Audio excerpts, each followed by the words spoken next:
자, 오늘은 수능 특강에 실려있는 이 고려가요 동동에 대해서 배워보도록 하겠습니다. 이 동동이라는 작품은 아무래도 뭐 고등학교 2학년 문학 교과서에 많이 실려있는 작품이기도 하고 아마 친구들이 공부를 했을 수도 있어요. 공부를 했을 수도 있고 안 했을 수도 있고. 자, 이 고려가요 같은 경우에는 수능에는 그렇게 자주 나오는 그런 갈래는 아니에요. 자주 나오는 갈래는 아니기 때문에 아주 기본적인 작품 몇 개만 공부하면 된다. 그래도 수능에 나왔던 작품은 두 개가 수능에 나왔었습니다. 거의 뭐 20년 전에 나왔었는데요. 가시리라든가 청산별곡, 청산의 살얼이 났다 라고 부르는 노래 있죠? 요 두 개 정도 여기에다 뭐 더 공부를 하겠다라고 하면은 수능 특강에 나오는 이 동동, 또 뭐 더 공부하겠다라고 하면 뭐 서경별곡 아니면 뭐 정과정 정도? 요 정도 공부를 하시면 될 것 같습니다. 고려가요는 그렇게까지 수능이나 모평에서 사랑하는 갈래는 아니다. 이렇게 얘기를 할 수가 있겠고요. 그래도 우리가 고려가요의 특징을 알아야지 노래 접근을 할 수가 있잖아요. 우리 고전 시가 같은 경우에는 갈래의 특징을 아는 게 중요합니다. 여기 위에다 간단하게 몇 개만 필기를 해보자면요. 이 고려가요는 일단 어떻게 전승이 되었느냐라는 점에 우리가 눈여겨볼 필요가 있어요. 이 노래는 원래는 고려 시대 때 구전되던 노래입니다. 구전. 입에서 입으로. 주로 누가 이 노래를 불렀겠어요? 바로 이 평민들이, 그죠? 평민들이 부르던 이 민요 같은 노래였단 말이에요. 그래서 우리가 고려가요를 고려 소교라고도 부르거든요. 아무튼 이게 구전이 되어 내려오다가 이 노래가 굉장히 이제 대중화된단 말이에요. 대중화되면서 이 왕실에 들어와서 궁중 음악으로도 이제 사용이 됩니다. 뭐 연회 같은 게 있을 때 이 궁중 음악으로 이 구전되어 내려오던 그런 평민들의 노래를 부르기 시작해요. 그러면서 이제 조선시대에 와서 우리가 훈민정음이 이제 만들어졌잖아요. 훈민정음이 창제된 이후에 바로 한글로 기록이 됩니다.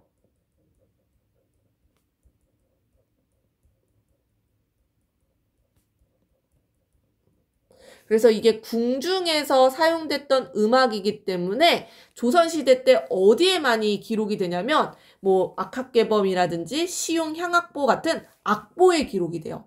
악보 이름까지 외울 필요는 없고 아무튼 악보에 기록이 됩니다. 그래서 이 노래는 이 얘기를 왜 하냐면요. 굉장히 그 1000년 전에, 그죠? 1000년 전에 구전되어 내려오던 것을 몇백 년 그 뒤에 기록을 했기 때문에 굉장히 그 사이에 많은 부분이 유실되고 또 새로 들어간 부분도 있고 많이 수정되고 막 그랬을 거란 말이에요. 그래서 이 동동이란 노래도 보시면은 매 연마다 약간 좀 유기적으로 연결된다라기보다는 좀 끊어지는 듯한 그런 느낌이 드셔야 돼요. 그래서 이 구전되어 내려오다가 마지막에 이 기록되는 이런 과정들을 생각을 하면은 우리가 그런 특징들을 살펴볼 수가 있다라고 보실 수가 있겠고요.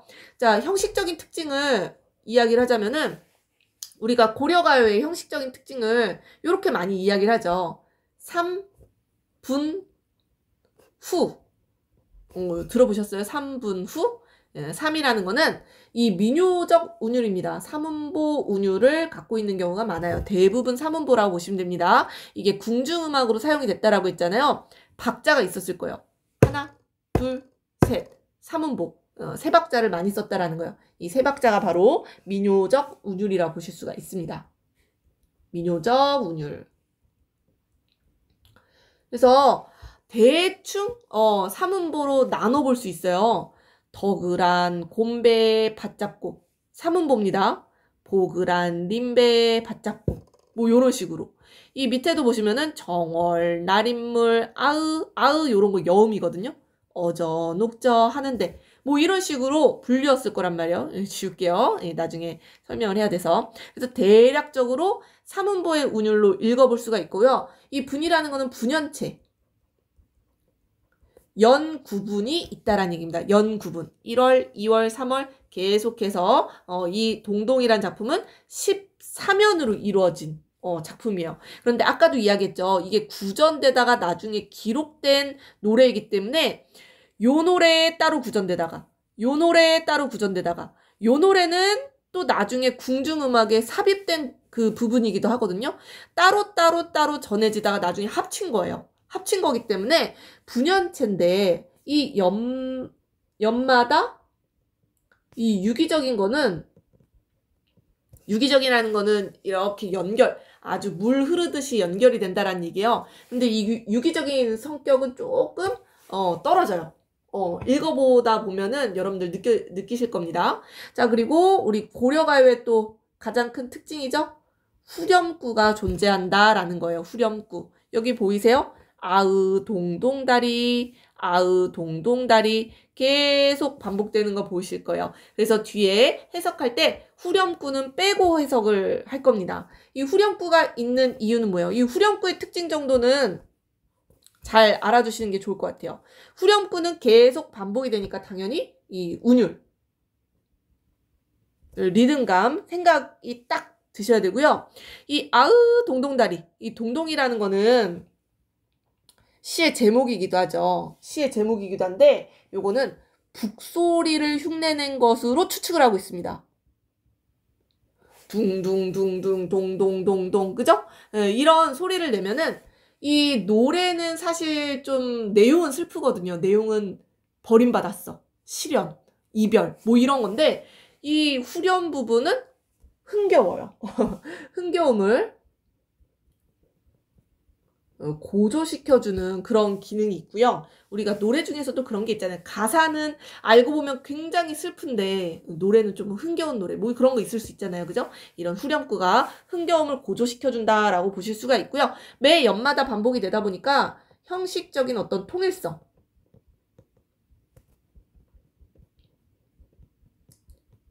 굉장히 좀 의아하죠. 내용은 유기적으로 연결이 잘 안 되는데 형식적으로는 통일이 되어 있다라는 얘기입니다. 마지막에 아무래도 이 악보로 기록을 하면서 이렇게 약간 통일을 시키려고 후렴구 같은 것도 나중에 넣었을 거예요. 그러기 때문에 형식적으로는 통일성이 있다라고 보실 수가 있겠죠. 고려가요의 전반적인 성격입니다. 뭐 가시리, 청산별곡, 뭐 다른 작품에도 요런 성격들 생각하면서 작품에 접근해 주는 게 좋을 것 같고요. 이 동동이란 작품은 한 가지 더 특징이 있는데요. 월령체 시가라는 특징이 있습니다. 월령체. 월. 1월, 2월, 3월 할 때 그 월이에요. 그래서 달거리 노래라고도 하는데요. 달거리 노래라고도 이야기를 하는데요. 자, 이 노래도 보면은 13년으로 이루어져 있다라고 했잖아요. 이 1년은 첫 번째 연은 서사 부분입니다. 서사. 1년 서사의 역할을 하고요. 나머지 2에서 13년은 바로 매 달마다 1월에는 어떻고 2월에는 어떻고 3월에는 어떻고 그게 쭉 반복이 되는데요. 세시 풍속을 먼저 이야기를 하고요. 그 속에서 화자의 정서를 노래하고 있어요. 그런데 이 동동은 아까 선생님이 얘기했지만 이별 노래입니다. 이별 노래라 님을 그리워하고 화자의 외로운 처지를 강조하고 또 슬프다 막 이런 정서도 직접적으로 드러나고 그러거든요. 그래서 매 연마다 세시 풍속이 드러날 거고요. 우리가 절기라고 하잖아요. 무슨 절 뭐 이런 절기들이 나오고 거기에 대한 화자의 정서가 나온다라고 보시면 될 것 같습니다. 자, 전체적인 고려가요 특징과 월령체 시가의 특징이 드러나는 동동의 그 특성을 먼저 설명을 했어요. 자, 그러면은 작품을 이제 본격적으로 봐야 될 것 같은데요. 자, 서사 부분을 보시면은 서사 부분은 내용이 전혀 이별 이야기가 아닙니다. 굉장히 이질적인 부분이라 보실 수가 있어요.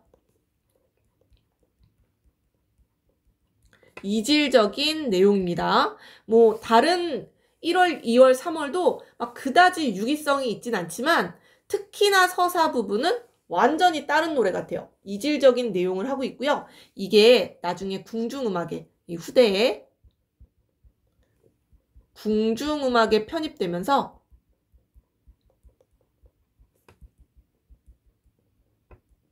추가한 부분일 거예요.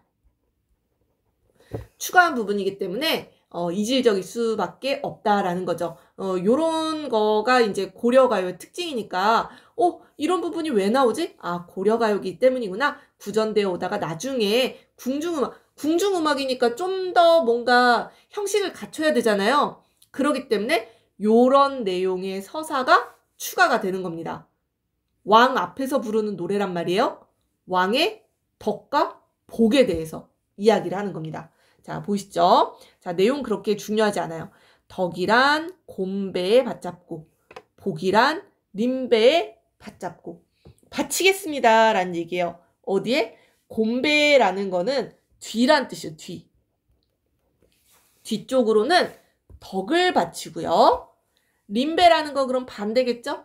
앞쪽이란 뜻입니다. 앞쪽. 앞쪽으로는 복을 바치겠다라는 얘기예요. 바로 임금님께 복과 덕을 바친다라는 이 송축의 성격이 드러나는 서사 부분이에요. 임금을 송축하는 내용이죠. 그래서 덕이여 복이라 하는 것을 나자라 오소이다 다 드리겠습니다. 이런 의미입니다. 임금께 여기 임금께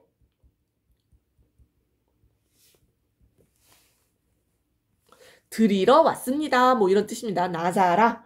그냥 뭐 의역합시다. 그죠? 드리러 왔습니다. 요런 얘기입니다. 그래서 덕이여 복이여 하는 것을 임금께 드리러 왔습니다. 아으 동동다리 전혀 의미가 없는 부분이죠. 북소리라고 보시면 될 것 같아요. 자, 그래서 이 서사 부분은 그냥 임금을 송축하는 내용이요. 또는 뭐 임금이라고 보셔도 되고요. 이 노래를 뭐 어떤 제사에서 부른다라고 하면 어떤 신령님, 뭐 이런 거에 어떤 복과 덕을 비는 거라고 보시면 될 것 같아요. 아무튼 이 부분은 송축 부분이다. 요 정도로만 보고 넘어가시면 됩니다. 자, 본격적인 내용은 1월부터요. 1월. 자, 우리가 1월을 다른 말로 정월이라고 이야기합니다. 정월 대보름 들어보셨죠? 1월 15일을 우리가 정월 대보름이라고 하잖아요. 자, 여기에서 나오는 1월, 2월, 3월은 헷갈리시면 안 돼요. 음력입니다. 음력. 그죠? 우리나라는 사실 음력을 사용했었죠. 우리 동양권은, 그죠? 동아시아 쪽은 음력을 사용하잖아요. 그죠? 그러니까 음력 1월이니까 딱 지금 이 시기, 한 2월 말, 봄이 올랑말랑 약간 조금 따뜻해지는 그런 시기라고 보셔야 돼요.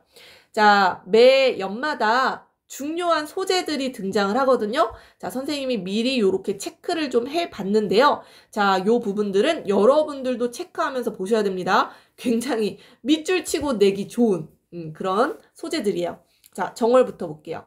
자, 정월에 날인물, 시냇물입니다. 시내가 흐르는데요. 아으. 요거는 밑에 계속 반복되거든요. 아으. 요거는 아무 의미 없는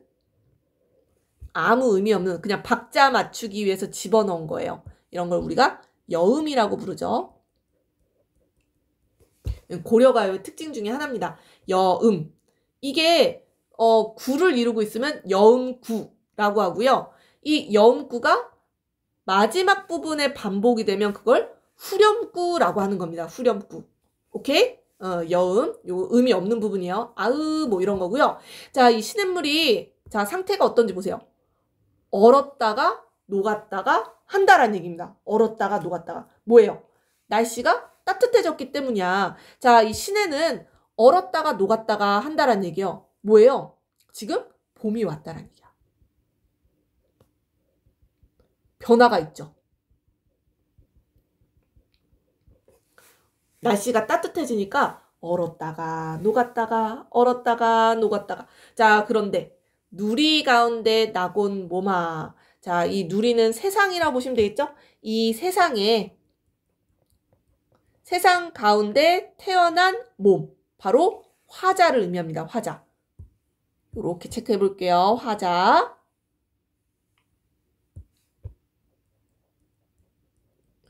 자, 그런데 화자의 처지를 보세요. 홀로 열셔. 지내는구나. 홀로 지내는구나. 열셔. 요런 거 해석 못해도 이 정도는 해석할 수 있잖아요. 홀로 지내는구나 라는 얘기예요. 뭐예요? 화자는 지금 혼자 외로워요. 외로워. 얘는 지금 님과 이별을 해서 이 혼자 지내는 이 상태가 변함이 없다라는 얘기입니다. 화자의 처지 변화가 전혀 없죠? 나는 봄이 오든 겨울이든 지금 계속해서 혼자 지내고 있다라는 얘기입니다. 화자의 시적 상황 체크할 수 있겠죠? 화자의 처지입니다. 화자의 처지. 혼자 지내고 있구나라는 얘기예요. 나는 봄이 와도 늘 혼자야. 외로워. 그런데 뭐예요? 시냇물은 얼었다가 녹았다가 뭔가 이 변화가 있잖아요. 자, 그래서 여기서 중요한 건 뭐예요? 바로 화자와 이 시냇물의 상태는 대비된다라는 얘기야. 자, 요거 찾을 수 있어야 돼요. 그죠? 대비된다라는 얘기입니다. 그래서 우리가 이 시내를 뭐라고 이야기하느냐. 자, 이 화자의 이 외로운 상태와 대비되면서 이 화자의 외로움을 고조시켜주고 있다라고 이야기를 할 수가 있겠죠? 그래서 이 시냇물은 어디다 쓰죠? 여기에다 좀 빼서 써볼게요. 자, 화자의 외로움을 고조시키는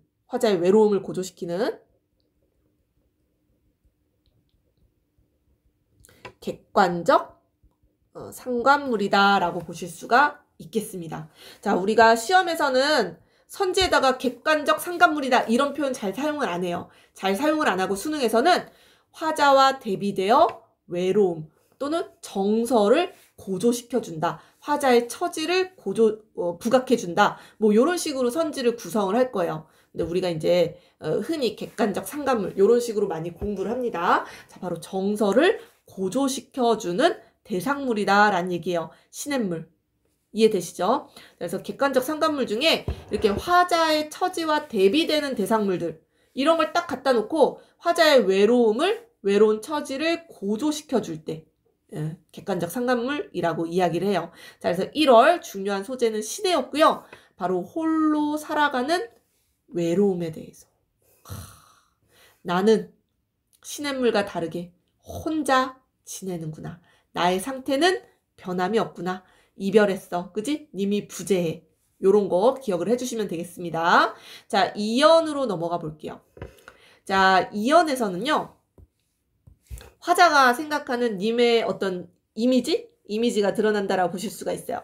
자, 2월 보름에는 연등절이라고 해서 우리 뭐 부처님 오신 날에도 연등을 달아놓잖아요. 연등을 달아놓는 행사가 있었습니다. 2월 보름에.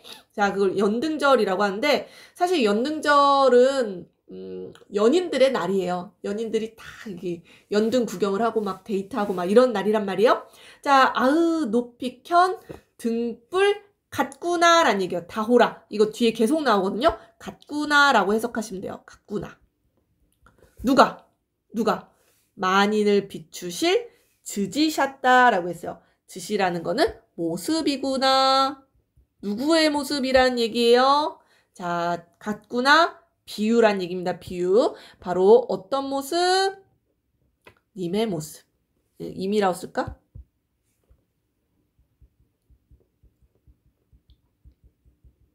바로 비유 해놓은 대상이 바로 높이 켠 등불이에요. 자, 등불을 높이 켜놨어요. 그 등불을 보려면 어떻게 해야 돼요? 다 우러러 봐야 된단 말이에요. 다 높이 봐야 되죠. 이해되세요? 만인을 비추는 모습이로구나 라고 했어요. 바로 화자가 생각하는 님의 모습입니다. 님의 모습은 만인을, 모든 사람들을 환하게 비춰주는 모습이다 라는 얘기예요. 이 얘기는 뭐냐면은 많은 사람들에게 이 님이 매우 존경받는 인물이다라는 얘기예요. 많은 사람들이 우러러보는 등불 같은 존재, 존경받는 그런 훌륭한 인품을 갖고 있는 인물이다라는 것을 우리가 추측을 하실 수 있어야 되겠습니다. 자, 이 비유적 표현 체크를 하셔야 되고요. 님의 모습이 어떻다? 높이 켠 등불. 그래서 많은 사람들을 환하게 비춰주고 이 많은 사람들이 우러러보는 존재. 바로 존경받는. 그래서 2월에는 이거죠? 바로 님의 인격. 성품이 굉장히 좋은 사람인가 봐. 훌륭한 인격, 인품을 예찬하는 태도. 오, 예찬.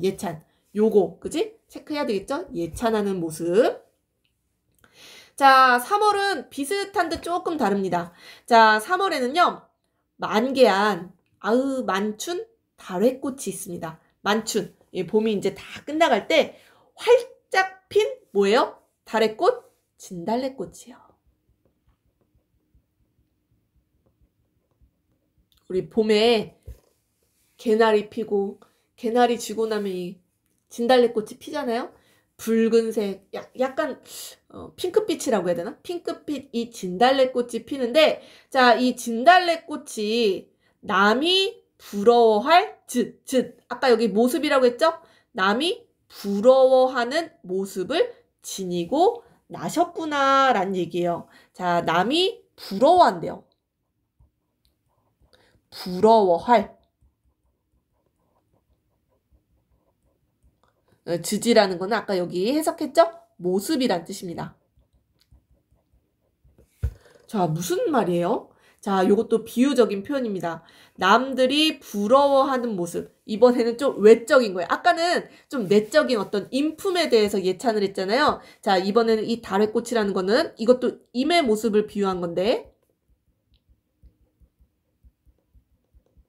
이번엔 좀 외적인, 외양. 남들이 다 부러워하는 모습을 지니고 태어나셨구나라는 얘기입니다. 아름답다라는 거죠. 아름답다. 님의 모습이 굉장히 아름다워요. 꽃미남인가 봐요. 그죠? 님의 모습이 꽃미남이다. 진달래꽃에 비유를 했어요. 꽃미남. 꽃미남이라고 하니까 요즘에 유튜브에 계속 올라오는 그 꽃미남 모자 쓰고 나오는 사람 있더라고요. 다나카상이라고. 그분도 뭐 아름답죠, 그죠? 자, 아무튼 님의 아름다움을 예찬하는. 자, 2월이랑 화자의 태도는 똑같죠? 예찬입니다. 예찬. 인품을 예찬했고 아름다운 외양을 예찬했어요. 꽃에 비유했죠? 진달래꽃에 비유했다. 기억을 해주셔야 될 것 같아요. 자, 4월로 내려가 보겠습니다. 자, 전문 다 볼게요. 아마 수능 특강에는 전문은 다 아마 출제가 되진 않았을 겁니다. 하지만 우리가 전문을 다 공부를 해야 되겠죠. 그죠? 자, 4월 볼게요. 자, 4월에는 꾀꼬리새가 나옵니다. 꾀꼬리새. 그 옛날 고대가요 중에 유리왕의 황조가를 공부한 친구들은 요 연이 조금 쉽게 느껴지실 거예요. 유리왕의 황조가 아세요? 굉장히 짧은 노래입니다. 유리왕이 그 꾀꼬리를 보면서 헐헐 나는 저 꾀꼬리 암수가 정다운데 외롭구나. 이내 몸은 뭐 이런 식으로 노래를 부르는 게 있습니다. 자, 요것도 비슷해요. 자, 이 꾀꼬리새가 여름철새입니다. 여름철새. 4월이니까 뭐 양력으로 치면 한 6월 정도 됐겠죠, 그죠? 자, 이 꾀꼬리가 찾아왔다는 얘기입니다. 안이 있고 오는구나 꾀꼬리새요. 꾀꼬리는 이 철새예요, 철새. 빨간색으로 쓸 필요까지는 없는데 그냥.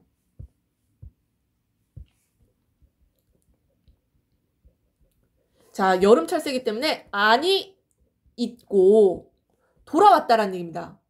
여름이 되니까 딱 알아서 돌아왔어. 자, 그런데 무슴따 녹사님은 옛날을 잊고 지내시는가? 라고 했어요. 자, 녹사님 나를 잊고 지내는 님이겠죠. 자, 녹사님 요거 체크를 해볼게요. 자, 바로 나를 잊고 지내는 임. 뭐예요? 나를 찾아와 주지 않는.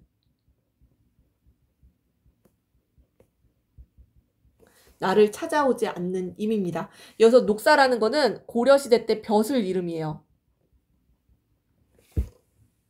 이 벼슬을 뭔가 하고 있는 사람인데 님의 신분을 알 수 있게 해주는 표현이라고도 볼 수 있겠죠. 그죠? 님의 신분.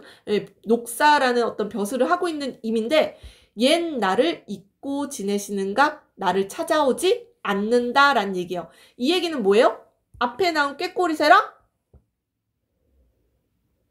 대비되죠. 이 꾀꼬리새는 잊지 않고 여름이 되니까 딱 찾아왔어. 철 되니까 알아서 찾아왔어. 자, 그런데 녹사님은 나를 찾아오지 않는다라는 얘기입니다. 여기서 느껴지는 정서는 뭐예요? 원망이죠. 원망. 오지 않는, 나를 찾아오지 않는 님에 대한 원망의 정서가 잘 드러난다라고 보실 수가 있겠어요. 아유, 동동다리. 자, 아유, 진짜 왜 안 오는 거야? 자, 여기에서 이 꾀꼬리새는요, 앞에 나온 이 시냇물이랑 비슷한 기능을 합니다. 자, 바로 이 꾀꼬리새 님과 대비되죠. 님과 대비되면서 이 꾀꼬리새는 언제나 찾아온단 말이에요. 이 꾀꼬리새를 보면서 화자의 또 이 외로움 고조될 수 있거든요. 얘도 객관적 상간물입니다. 이 외로움을 고조시켜주는. 그렇잖아요. 이 잘 살고 있었어, 나. 잘 살고 있었는데 꾀꼬리새를 딱 보는 순간 저 철새도 이렇게 때가 되면 찾아오는데 녹사님은 나를 찾아오지 않네? 갑자기, 그죠? 이별한 그 순간이 생각이 나면서 이 원망의 정서가 확 올라오는 겁니다. 그래서 이 꾀꼬리 객관적 상간물이라고 보실 수가 있겠어요. 자, 내려가 보겠습니다. 5월 5일은 단오입니다. 단오날, 그죠? 단오는 사실 이 옛날에는 조선시대 때, 뭐 고려시대 때는 굉장히 큰 어떤 명절이었어요. 명절.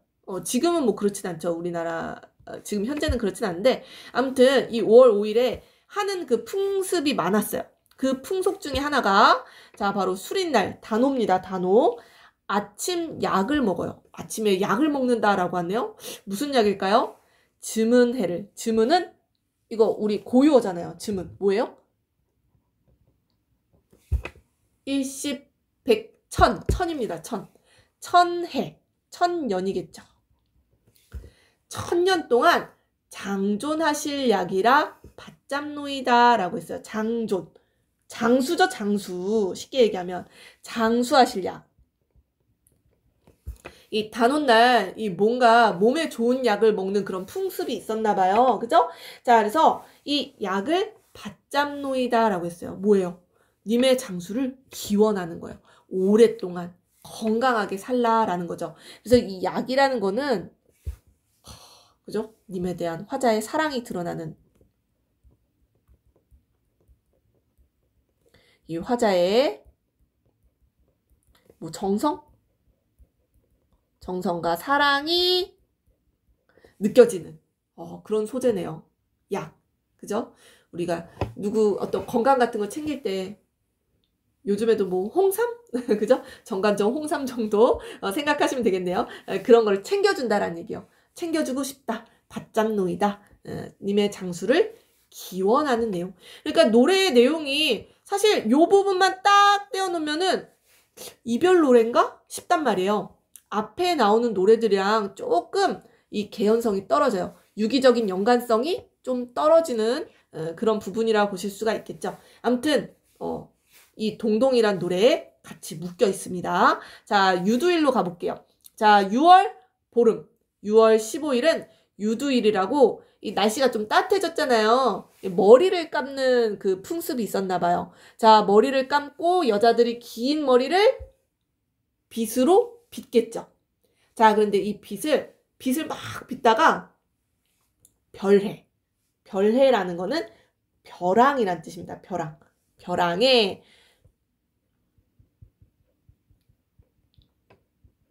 아무래도 물가에서 시냇가에서 이렇게 머리를 감고 빗었을 거 아니에요. 이 빗고 나서는 이 벼랑에 턱 하고 벌인이란 뜻이에요. 벌인. 벼랑에 사람들이 막 버려놓은 빗 같구나라는 얘기예요. 다호라. 아까 나왔었죠? 같구나라는 뜻입니다. 자, 이 빗. 뭘 비유했을까? 자, 돌아보실 님을 적곰 존니나이다. 조금이나마 쫓아가고 싶다라는 얘기입니다. 님을. 나를 돌아보실. 지금 뭐예요? 님이 빗을 버렸다라는 얘기입니다. 님이 빗을 버렸어요. 바로 이 빗이라는 거는 바로 버림받은 화자를 비유한 대상이었네요. 너무 슬프다. 그지? 화자를 비유한 대상이었어요. 이 유두일에 사람들이 벼랑에다가 막 쓰고 나서 버려버린 빛처럼 내가 버림받았어. 그럼에도 불구하고 뭐예요? 나한테 돌아오지 않을까?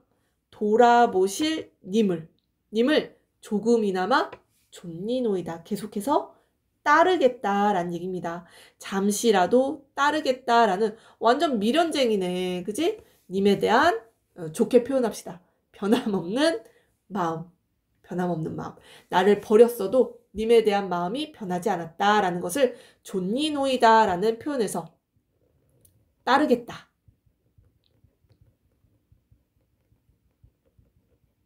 라고 해석하시면 되겠습니다. 그래서 님에 대한 변함없는 마음, 그리고 버림받은 화자를 빗댄 대상. 앞으로 2개가 더 나올 거거든요. 2가지가 더 나올 겁니다. 자, 첫 번째는 벼랑에 버린 빛이에요. 자, 7월로 가보죠. 자, 7월은 백중일이라고 해서 이때만 돼도 이제 추수를 이제 하는 시기거든요. 아마 곡식이 굉장히 풍성할 겁니다. 그래서 백중에 이 백중일입니다. 배하여 두고 배한다라는 얘기는 음식을 차려서 제를 지낸다라는 얘기입니다. 배하여 두고 음식을 차려서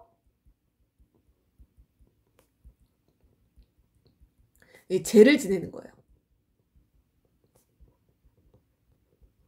이 추수한 이 음식들을 가지고 이 제사를 지내는데요. 자, 이 제에서 화자가 원하는 게 있네요. 소원을 비네. 어떤 소원? 님을 한데 여가죠. 해석되세요? 자, 화자가 원하는 건 이거네요. 님과 한데 함께라고 해석하시면 돼요. 여다라는 거는 지내다, 살다 이런 뜻입니다. 님과 함께 살고자. 님과 함께 살고자 하는 소원을 빕니다. 제사를 지내면서 님과 함께 살고 싶습니다. 이 얘기는 지금 함께 살지 않는다라는 얘기겠죠. 그죠? 바로 이러한 소원을 빕니다. 님과 함께 살기를 소망하는 화자의 모습 드러나는 게 바로 7월. 자, 8월로 넘어가 보죠. 8월은 우리가 다 아는 그 명절이네요. 8월 보름. 한가위만 같아라 라고 얘기하죠. 한가위 뭐예요?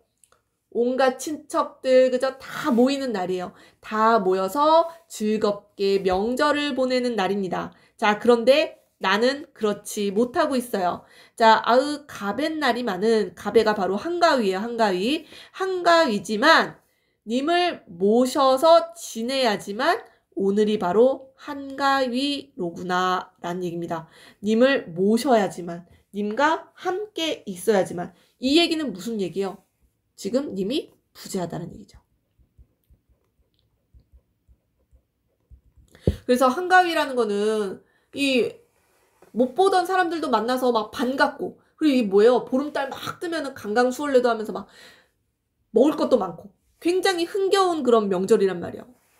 근데 나는 님을 모셔야지만 진짜 한가위 같다라는 얘기입니다.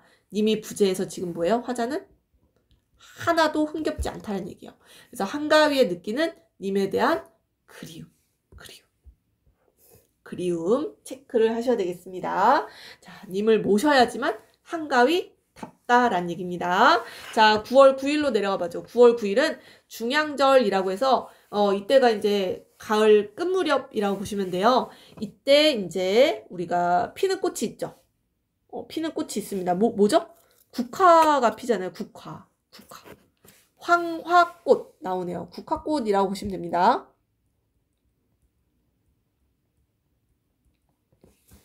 자, 이 중양절에는 약이라 먹는 황화꽃이 이게 뭐예요? 화전을 먹나 봐요. 화전.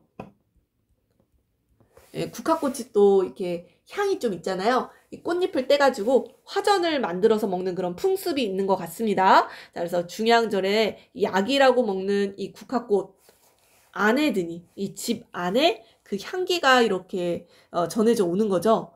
자, 그런데 셰셔가 감안해여라. 이 부분 해석할 수 있어야 되겠네요.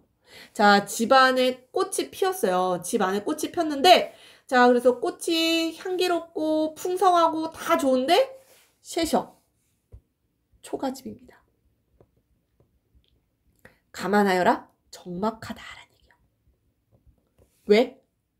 이 화전을 구워서 같이 먹을 사람이 없다라는 얘기예요. 님의 부재. 앞에 한가위랑 좀 비슷하네요. 한가위도 막 흥겨워야 되는데 님이 없어. 흥겹지 않아. 자, 중형절에 막 화전 만들어서 먹어야 되는데 초가집이 적막하다. 님이 부재. 화전 만들고 싶지도 않아. 그죠? 흥겹지 않다라는 얘기입니다. 자, 그래서 막 화전을 구워 먹고 막 이래야 되는데 님이 없어서 적막하다. 쓸쓸하다. 요런 정서. 8월이랑 9월은 좀 비슷하네요. 비슷하고요. 자, 10월. 10월 빗댄 대상 나오네요. 자, 10월에는요. 점이연, 바랏, 다오라. 같구나 비유적 표현. 나왔죠? 근데 앞에가 해석이 안 되네요. 그죠? 점이연. 점이었다라는 뭐 이렇게 잘게 썰었다라는 얘기인데요. 요거랑 연결 지어 보시면 돼요. 꺾어. 점이연. 꺾었다 뭐 이렇게 보시면 돼요. 꺾어버린 바랏. 바랏이라는 거는 뭐 보리수 나무라는 나무인데요. 보리수? 나무를 이렇게 꺾을 수는 없겠죠? 나무 가지라고 보시면 됩니다.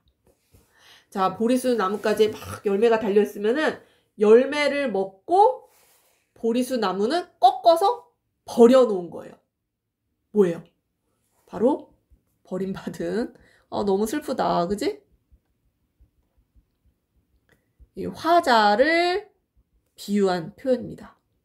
앞에서 뭐 나왔었죠? 앞에서 머리 빗고 버린 빛. 그죠? 벼랑에 버린 빛. 이번에는 열매 다 먹고 단물은 다 뺏어 먹고 그죠? 빨대 꽂아가지고 막 다 먹어버리고는 버려버렸다라는 얘기입니다. 그죠?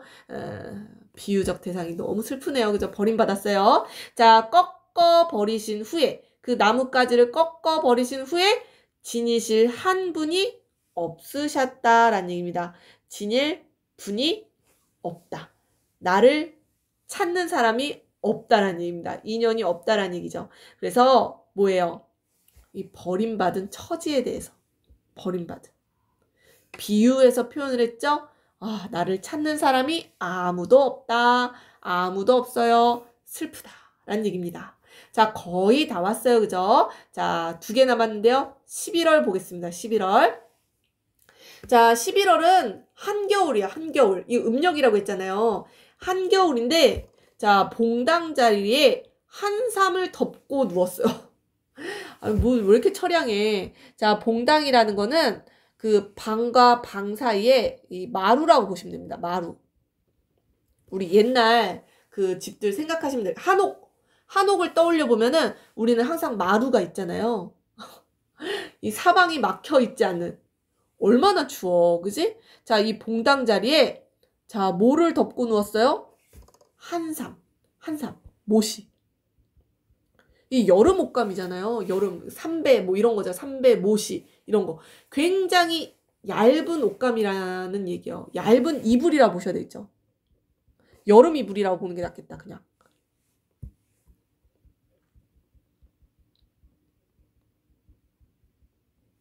자, 안 그래도 추운데 이 겨울이란 말이에요. 겨울. 안 그래도 추워 죽겠는데 이 마루에다가 여름 이불을 덮고 누워있다란 말이에요. 굉장히 춥죠.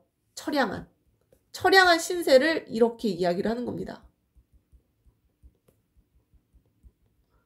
우리가 흔히 독수공방, 님이 없고 혼자 지내는 처지를 이렇게 겨울에 추운 모처럼 차가운데, 초가집이 차가운데, 또는 내가 덮고 있는 이불이 춥다, 차갑다 이런 식으로 표현하는 경우가 많아요. 그래서 진짜 막 덜덜덜덜 춥다 뭐 이런 표현보다는 나의 이런 처량한 신세, 차가운 이 내 옆에 아무도 없다라는 거죠. 독수공방을 이런 식으로 표현한 거라고 보실 수가 있겠습니다. 다른 시에도 이런 비슷한 표현들이 종종 등장을 합니다. 자, 스를 살아온 역. 정서가 직접 드러나죠. 정서가 뭐예요? 슬프다 라는 얘기입니다. 슬프구나, 슬프다. 고운일, 스시옴, 열셔. 열셔는 지내는구나 라고 앞에서도 나왔었어요. 그죠? 여다라는 거는 지내는구나, 살다 이런 뜻입니다. 뭐 고운님과 스시옴이라는 거는 헤어져,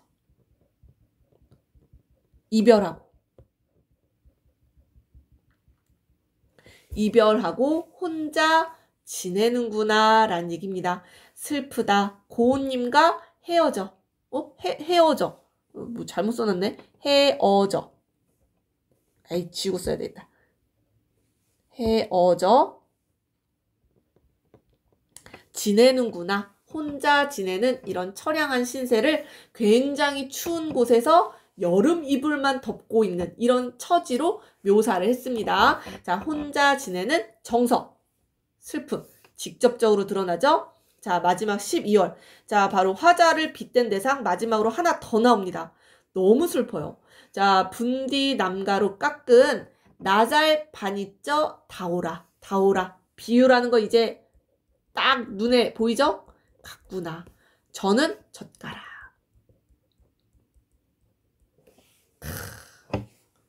자, 분디 남가. 이게 무슨 말인지 모르지만 남가는 나무란 뜻이잖아요. 나무. 분지나무란 뜻이에요. 분지나무라고 이 젓가락을 자주 만드는 그 나무 소재인 것 같아요. 자, 이 분지나무로 깎은 젓가락인데요. 젓가락 어디에 놓은 나잘 반이죠. 반이라는 거는 소반, 밥상. 더 쉽게 하면 밥상. 나잘 내어놓은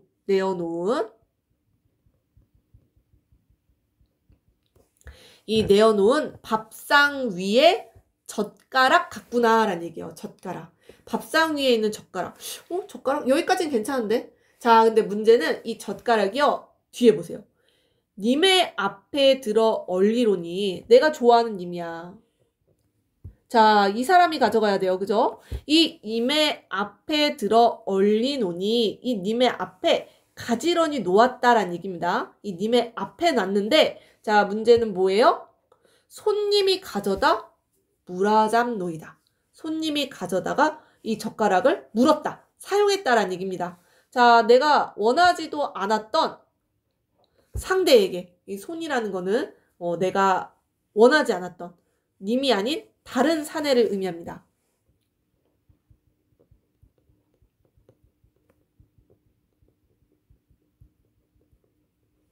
아, 젓가락에 비유를 한 거예요. 뭐예요? 화자. 님과 연을 이루지 못한 화자를 비유한 표현이었어요. 이해되세요?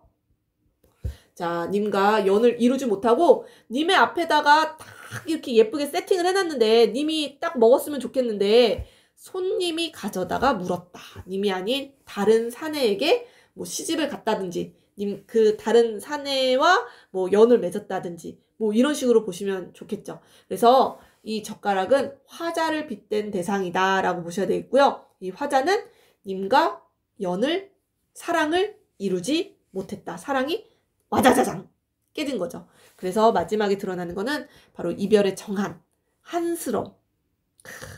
마지막 12월이 제일 슬픈데요. 그죠? 자, 12월 님과 연을 맺지 못했다. 이렇게 봐주시면 되겠습니다.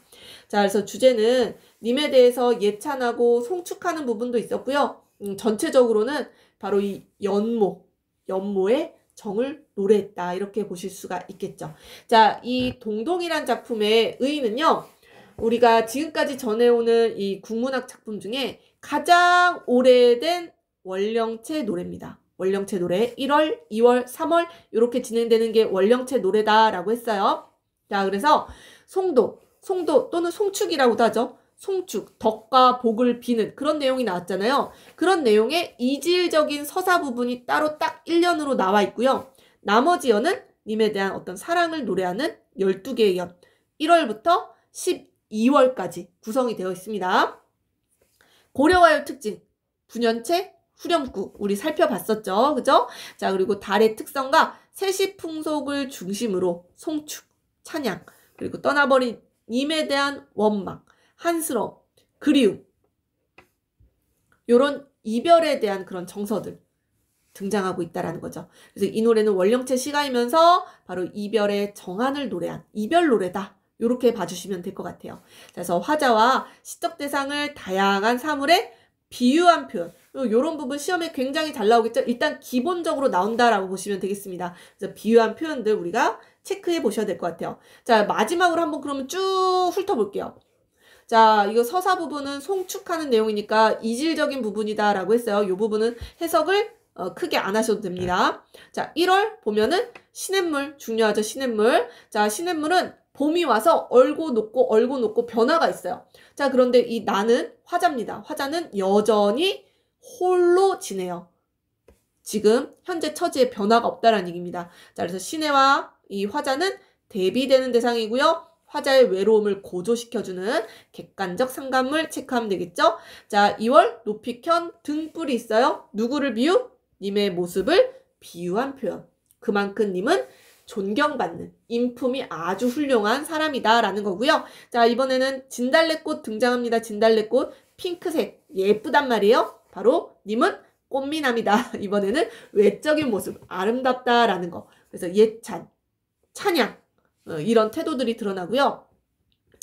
님이 굉장히 괜찮은 사람이었나 봐요. 자, 또 자, 4월에는 꾀꼬리새가 등장합니다. 이거 유리왕의 황조가랑 비교해보면 좋다라고 했죠? 황조가에서도 그랬고 여기서도 그렇습니다. 화자와 대비돼요. 대비. 왜? 꾀꼬리새는 철이 되니까 알아서 오는 철새예요. 온단 말이에요. 그런데 녹사님. 녹사라는 건 님의 신분을 알게 해주는 벼슬 이름입니다. 이 녹사님이 나를 잊고 지내신다. 나를 찾아오지 않는다라는 얘기입니다. 그래서 이 꾀꼬리새도 화자의 외로움을 고조시켜주는 객관적 상감물. 자, 5월에는 이 약, 님에 대한 어떤 장수를 기원하는 약을 바치고 싶다. 자, 6월에는 벼랑에 버린 빛이 등장하죠. 비극적이네요. 미저러블, 그죠? 버림받은 화자를 비유한 표현입니다. 버림받은. 그럼에도 불구하고 님을 따르겠다. 변함없는 마음. 자, 7월은 자, 온갖 곡식들을 추수하는 계절이에요. 그죠? 그래서 음식을 차려 제를 지내는데 소원을 빕니다. 소원. 님과 함께 살고 싶습니다. 이 얘기는 지금 함께 살고 있지 않다. 자, 8월. 자, 한가위요, 한가위. 한가위만 같아라 라는 말도 있잖아요. 그런데 나는 뭐예요? 님을 모셔야지만 한가위 같아라가 된다라는 얘기예요. 이 얘기는 님이 부재하지 않는다. 님이 내 곁에 없다. 부재한다. 전혀 흥이 나지 않는다. 그리움. 자, 9월 9일도 비슷해요. 자, 약이라 먹는 황화꽃을 먹어야 되는데 화전을 구워서 먹어야 되는데 이 꽃도 잔뜩 피어 있어요. 꽃이 잔뜩 집안에 피어 있어요. 그런데 이 집이 적막하다. 같이 이렇게 화전을 구워 먹을 사람이 없다. 없다. 흥겹지 않다. 쓸쓸하다. 자, 10월 비유적 대상 나오죠? 꺾어서 버려놓은 나뭇가지. 뭐예요? 화자를 빗댄 대상이죠. 버림받았어. 그치? 보리수 나뭇가지 꺾어 버린 후에 찾는 사람이 아무도 없어요. 버림받은 처지에 대한 슬픔. 자, 11월 슬프다 정서 직접적으로 나오죠. 그래서 이 슬픈 화자의 이 외로운 처지를 어떻게 표현했어요? 아주 찬, 이 겨울이잖아요. 겨울 이 찬 마루에 못이 적삼을 이렇게 덮고 아주 처량하죠. 그죠? 독수공방 생각하시면 되겠고요. 님과 헤어져 지낸다. 화자의 처지. 이별했다라는 거 우리가 알 수가 있겠습니다. 자, 12월이 가장 비극적인 것 같아요. 그렇지 않아요? 자, 이 나무젓가락을 이 밥상에 딱 예쁘게 세팅했어요. 누구를 위해서? 누구를 위해서? 님을 위해서. 님의 앞에다가 세팅을 해놨단 말이에요. 들어 얼리로니 뭐 세팅해놨다 이렇게 생각하시면 돼요. 님의 앞에 세팅을 다 해놨는데 뭐예요? 님이 가져간 게 아니라 띠리리리 다른 사람이 가져다가 물었다. 가져다가 젓가락을 썼다. 라는 얘기입니다. 자, 그래서 마지막에 비유 대상 젓가락 바로 뭐예요? 화자. 화자를 의미하는데 님과 사랑을 이루지 못한. 그죠? 사랑을 이루지 못한. 깨졌어요. 그죠? 슬픈, 한스러운 이 모습을 우리가 떠올리셔야 되겠습니다. 자, 그래서 이런 비유적인 대상들 꼭 체크하셔야 되겠어요. 자, 그래서 우리 오늘 동동 전문 다 해석을 해봤습니다. 자, 수능 특강에는 아마 일부분만 실려있을 테지만 그렇게 일부분만 실려있는 거는 꼭 전문을 공부를 하셔야 돼요. 자, 오늘 여기까지 하겠습니다. 오늘 공부 끝!